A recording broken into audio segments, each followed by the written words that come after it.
কি বৌমা, আমি বড় হয়ে গেছি না এখন, আমাকে কিভাবে কোলে নিবেন? হ্যাঁ, আমি এখন বড় হয়েছি না, তাছাড়া আমার একটা মান সম্মান আছে না, লোকজন দেখলে কি বলবে?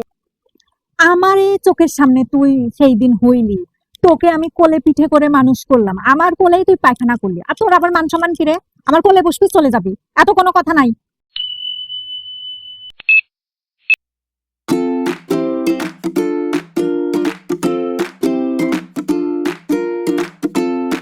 2 কেজি আলু দিচ্ছি 50 টাকা, 50 টাকা, 50 টাকা, সীমিত সময়ের জন্য ডিসকাউন্ট। আসেন, তাড়াতাড়ি আসেন, নিয়ে যান। 2 কেজি আলু দেন, পচা ধসা আলু দিয়েন না, আর ওজনে ঠিকঠাক করে দিয়েন। ম্যাম, এই যে একদম ফ্রেশ আলু, এই আলু বাজারের কোথাও পাবেন না।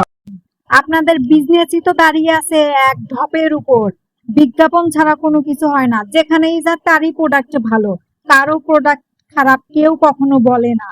কিন্তু বাসায় নিয়ে গেলে যখন আলু কাটি তখন বোঝা যায় যে আসলে কাঠটা ভালো কাঠটা মন্দ।